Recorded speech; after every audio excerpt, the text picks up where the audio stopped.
आप सभी को मेरा प्यार भरा नमस्कार और सभी श्रोताओं का, सभी जिज्ञासुजनों का और सभी जीवन को जानने वालों का एक बार फिर से मैं स्वागत करता हूँ अपने इस गीता अध्ययन सत्र में, जहाँ आज हम अध्याय 3 कर्मयोग के 32वें और 33वें श्लोक का मर्म जानेंगे। आज 2 ही श्लोक लेंगे क्योंकि इन दोनों श्लोकों में बहुत गहरे मर्म हैं, बहुत गहरा जीवन है वो जो हमें जानना चाहिए। तो जितना मैं जान पाया हूँ, जितना मैं अपने जीवन में जाके जितना जान पाया हूँ, कोशिश करूँगा कि उतना आप तक पहुँचा सकूँ। उससे ज़्यादा जितना भी हो सकता है आप तक पहुँचाने की कोशिश करूँगा। तो आज का हमारा पहला श्लोक है, ये तु एतद् अभ्यशून्यतः न अनुतिष्ठन्ति मे मतम् सर्वज्ञान विमूढ़ान् तान् विद्धि नष्टान् अचेतसः। दूसरा श्लोक है, सदृशं चेष्टे सवस्या प्रकृते ज्ञानवान् अपि प्रकृति यान्ति भूतानि निर्ग्रह किम करिष्यति। अब यहाँ पे कृष्ण बता रहे हैं अर्जुन को कल उन्होंने बताया था कि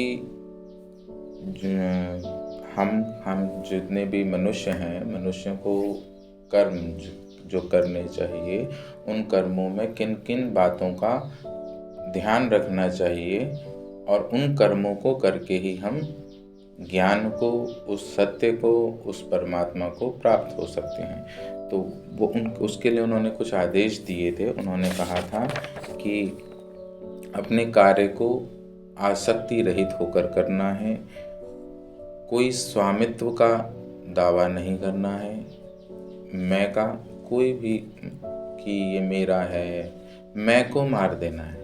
बस अपने कर्तव्य जान के अपने नियत कर्मों को करते रहना है। उसी में आपको एक समय पे पहुंच के सत्य की प्राप्ति स्वयं हो जाएगी, क्योंकि ये जीवन सत्य प्राप्त करने के लिए ही लेता है मनुष्य।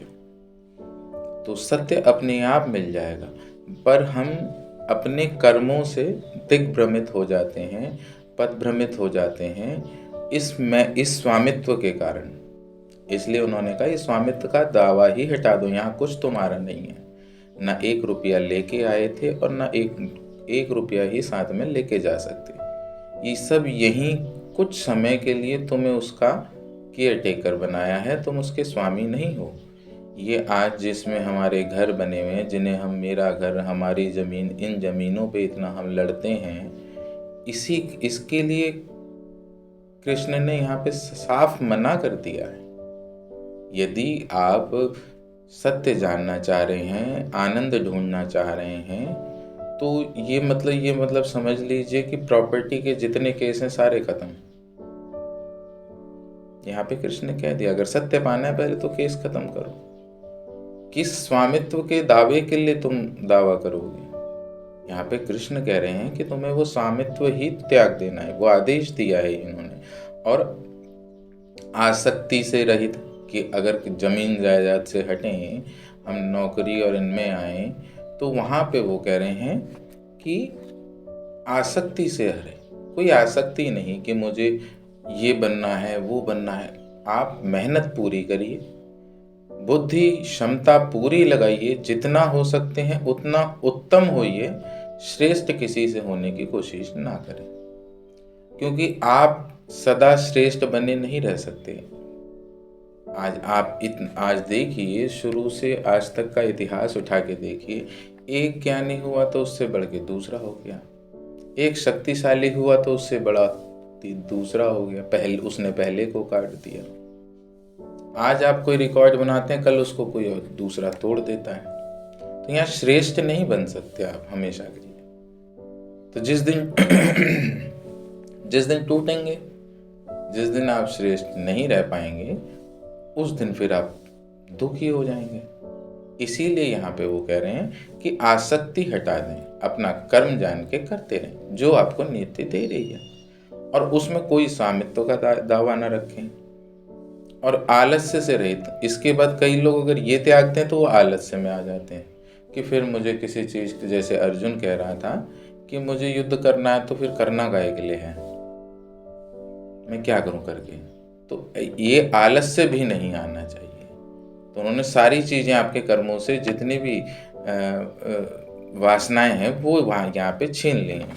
तो उसके बाद आगे वो अगले श्लोक में इसीलिए वो कह रहे हैं, ईर्ष्यावश इन उपदेशों की उपेक्षा करते हैं जो मनुष्य और इनका पालन नहीं करते, उन्हें समस्त ज्ञान से रहित, दिग्भ्रमित तथा सिद्धि के प्रयासों में नष्ट भ्रष्ट समझना चाहिए। अब अभी जैसी मैं बात कर रहा था, यहाँ पे कृष्ण वही कह रहे हैं। कृष्ण कह रहे हैं कि जो भी मनुष्य में हम सब आ गए, जितनों को हमें दुख है, जिसको भी दुख है, और जिसको जो बहुत ही ज़्यादा खुश है, आनंद अलग है। एक आनंद एक पोजीशन अलग है। एक है जिसको लगता है मैं खुश हूँ, उस पे अभी आने वाला है। एक है दुखी, जो बहुत दुखी है। इन दोनों तरीके के मनुष्यों को यहाँ पे कृष्ण कह रहे हैं, ईर्ष्यावश जो लोग, उन सब मनुष्यों को, जो मनुष्य ईर्ष्यावश इन उपदेशों को नहीं मानते, किसी भी ईर्ष्या के कारण अगर आप इन चीज़ों को नहीं मान रहे, जैसे अभी कुछ समय पहले मैंने सुना था कि कई सारे मनुष्य इकट्ठे होके कहीं पे कोई शपथ ले रहे हैं कि हम इन्हें नहीं मानेंगे, उन्हें नहीं मानेंगे। आप ये जानिए, आप किसको नहीं मानेंगे? आप किसी दूसरे को भी मानेंगे, उसमें भी वही है। फिर क्या करेंगे? आप इनको छोड़ेंगे, उनको पकड़ेंगे तो इनसे बैर लेंगे, इनको पकड़ेंगे तो उनसे बैर लेंगे। तो यानी दुख तो रहेगा ना। इसीलिए वो कह रहे हैं कि ईर्ष्या, किसी भी ईर्ष्यावश, क्योंकि यहाँ पे कृष्ण किसी से ईर्ष्या की तो बात ही नहीं कर रहे हैं। वो तो कह रहे हैं सिर्फ अपना नियत कर्म करो, उसमें से ये ईर्ष्या द्वेष सब हटा दो। तो ईर्ष्यावश उन उपदेशों की उपेक्षा करते हैं और इनका पालन नहीं करते। और फिर जब जिससे ईर्ष्या ही करेंगे तो उसके किसी उपदेश का पालन करेगा कौन? इसलिए उपदेशों का पालन नहीं करते हैं। ऐसे मनुष्य ज्ञान से रहित समझने चाहिए। मतलब ऐसे जितने भी मनुष्य हैं, अब आप देखिए, ऐसे समस्त मनुष्य ज्ञान से रहित मानने चाहिए। मतलब इनमें से एक भी ज्ञानी नहीं है। यहाँ पे मैं नहीं, ये कृष्ण कह रहे हैं। कृष्ण के रूप में वो ब्रह्म कह रहा है, वो परमात्मा कह रहा है। उसको आप जिस भी रूप में पूजते हैं, जिस भी रूप में आप उसे मानते हैं, तो समझिए वही कह रहा है। क्योंकि वो जो भी है आपका, जिस भी रूप में है, होगा प्रेम का सागर ही। जरा भीतर गौर से जाइएगा, होगा प्रेम का सागर ही। तो वही कह रहा है कि यदि तुम इन उपदेशों का नहीं पालन करते तो तुम्हें ज्ञान से रहित माना जाएगा और दिग्भ्रमित कहा जाएगा कि आप रास्ता भटक चुके हैं। इसीलिए भटके हुए लोग कहा जाता है हम भटके हुए लोग हैं। यहाँ पे कृष्ण यहीं पे बता रहे हैं दिग्भ्रमित। और उसके बाद वो कहते हैं सिद्धि के प्रयासों में नष्ट भ्रष्ट समझना चाहिए।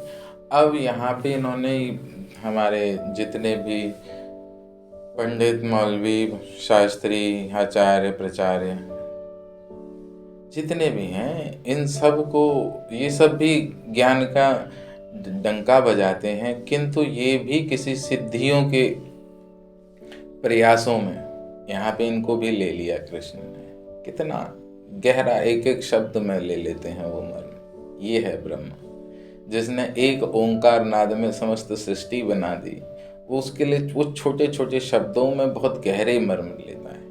हम कृष्ण पे दोषारोपण लगा देते हैं, वो दोषारोपण कृष्ण का नहीं है, वो हमारी नज़र का है, वो हमारे नज़रिए का है, वो हमारी सोच का है। जिस दिन वो सोच की परत में से वो धूल हटेगी, उस दिन कृष्ण समझ में आएंगे। वो कृष्ण नहीं है, वो वही हैं जो आप उसको जिस भी रूप में पूजते हैं, जिस भी रूप में मानते हैं, उस समय पे ज्ञान देते वक्त वो वही हैं। एक बार उस जगह पे अपने जिसको भी आप मानते हैं उसको रख के इस गीता को पढ़िएगा, जीवन आनंदित हो जाएगा। तो वो कह रहे हैं ऐसे सिद्धि के प्रयासों वालों को भी नष्ट भ्रष्ट समझना चाहिए कि आप वो हैं जो सब सिद्धियों के जनक हैं। आप इस समस्त ब्रह्मांड के जनक, आपका जनक के आप अंश हैं। आप किन सिद्धियों के पीछे पड़े हैं?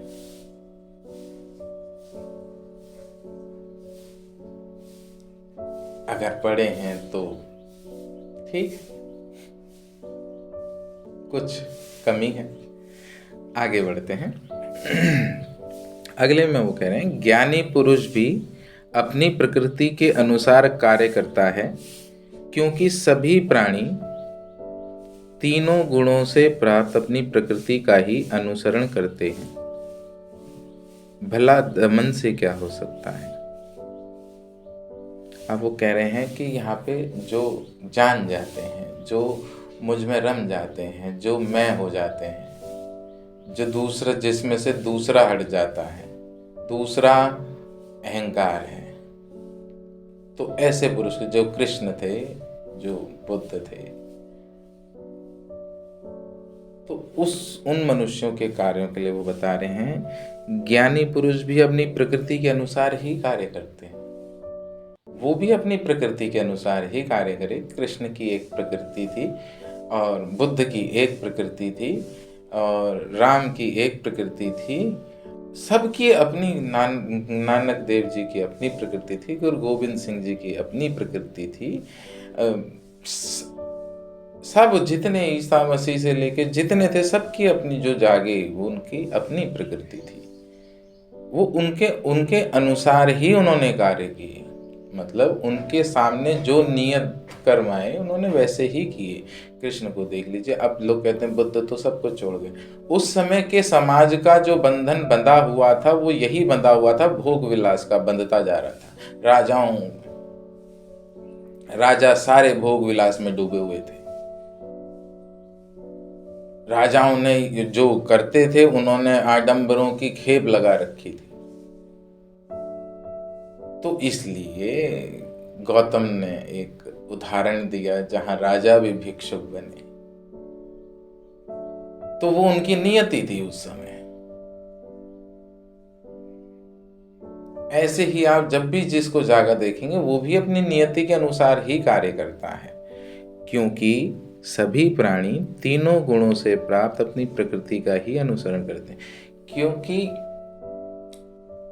जब तक जीवन है, जब तक ये शरीर चलाना है, इस अंश को, ये अंश जो है बिना प्रकृति के नहीं चल सकता। तो मन मारने की तो संभावना ही नहीं हो सकती। और जब तक ये शरीर है, इसमें से कुछ मर नहीं सकता। कोई भी वासना मर नहीं सकती, कोई भी आपका मन नहीं मर सकता। इसको मारते ही, इन सबको जब आप मारने जाते हैं, तो ही इसीलिए आपके अंदर एक समय में डिप्रेशन उपजता है, या किसी दूसरे को लेके क्रोध उपजता है, या किसी दूसरे मार्ग को लेके क्रोध उपजता है। यहाँ हर कोई कह रहा है मेरा मार्ग श्रेष्ठ है, मेरा मार्ग श्रेष्ठ है, मेरा मार्ग श्रेष्ठ है। वो किस मार्ग में नहीं है? हर मार्ग में वही है, क्योंकि हर मार्ग निकलता ही उससे है, वो सत्य है। बस हम उस मार्ग में उस सत्य को देख नहीं पाते। यहाँ पे कृष्ण यही कह रहे हैं कि दमन करने से, भला प्रकृति का दमन करने से क्या हो सकता है? हमने हर जगह प्रकृति का दमन कर दिया। हमने पेड़ काट दिए, प्रकृति का दमन कर दिया। पशु पक्षी मार दिए, प्रकृति का दमन कर दिया। हमने पीपल काट दिया। पीपल सूर्य की तरह है, पीपल जल की तरह है। पीपल को स्वयं उस कृष्ण ब्रह्म ने बोला था, मैं वृक्षों में मैं पीपल हूँ। क्यों हूँ? क्योंकि पीपल वो वृक्ष है जिस दिन से जन्मा और जब तक जिएगा तब तक सिर्फ परोपकार करता है, 24 घंटे हवा देता है। उसमें एक माँ एक पिता की झलक है, हमने वो भी काट दी। प्रकृति का दमन करते हुए आए हैं। आज भी प्रकृति का हम दमन कर रहे हैं। अगर हम बाहर प्रकृति का दमन करेंगे तो हमारे भीतर की प्रकृति कैसे शांत बैठी रहेगी? इसीलिए हम इन हालातों में हैं, इतने उद्विग्न हैं। तो यहाँ पे कृष्ण ये कह रहे हैं कि हमें प्रकृति को मारना नहीं है।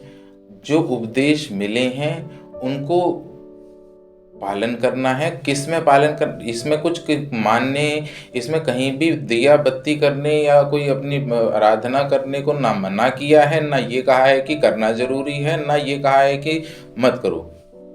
करोगे तो तुम में एक प्रेम भाव आएगा, तुम्हें इस आकार से निराकार में जाने की एक आकार ही एक माध्यम बन सकता है।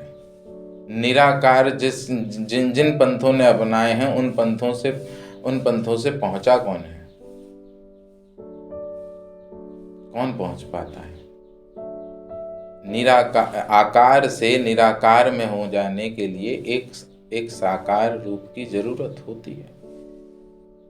तो उसकी आराधना कर रहे हैं, वो आप में प्रेम देगी, वो आपका प्रेम बनेगा। आप हर मनुष्य में किसको देखेंगे फिर? इसलिए उसकी जरूरत है कि उसको देखेंगे, उसका रूप देखेंगे, उसमें वो प्रेम झलकेगा। इसलिए उसकी जरूरत होती है। मूर्त की जरूरत, जिसे मूर्ति की जरूरत कहते हैं, वो मूर्ति की जरूरत इसलिए होती है क्योंकि वो मूर्त ही आपको साकार से निराकार में ले जाने का एक रास्ता है। आप उससे प्रेम करें, लेकिन उसका भी एक समय होता है। जितना समय जिसका है उतना उसमें पूरा लीन होके करें। बस यही ब्रह्म कह रहे हैं। जब पढ़ना है तो सिर्फ पढ़ाई करें और जितनी देर कर सकते उतनी देर करें। उसके बाद अपना दूसरा मन जो भी मौज दे रहा है उस मौज का आनंद लें। बस उसमें उसको पवित्र कर दें, उसमें कोई वासना को ना आने दें। करें जरूर वो कार्य, लेकिन उसमें कोई वासना को ना आने दें। मतलब अगर किसी के मन में आ रहा है कि मुझे घूमने जाना है तो घूमने जाओ, लेकिन कुछ गलत मत करना। किसी का बुरा मत करना, किसी के लिए अच्छा मत करना, किसी के लिए अच्छा तो क्यों नहीं करना, अच्छा करना, लेकिन बुरा मत करना। जितना हो सके भला करो। नहीं हो सकता तो अपना शांति से घूमने जाओ और आ जाओ। मन ने कहा, आपने कर लिया, ठीक हो। बाकी सारी परिस्थितियां आपके सामने ये प्रकृति अपने आप स्वयं खुद ब खुद खड़ी करती जाएगी। उसमें आप सत्य को चुनते जाएं। जिस रास्ते को हमेशा छोड़ते आए हैं, कांटे समझ के, जिस राह पे कांटे समझ के छोड़ते आए हैं, बस उस राह को अपना लीजिए। और उसके अपनाते ही देखिएगा सत्य खुद ब खुद आप तक पहुंच जाएगा। तो जितना मैं इन 2 श्लोकों के मर्म में जा सकता था उतना मैंने जाके आपको बताया। जाने के लिए तो ये अनंत ज्ञान है, इसके भीतर चले गए तो ये चर्चा हमारी समाप्त नहीं होगी।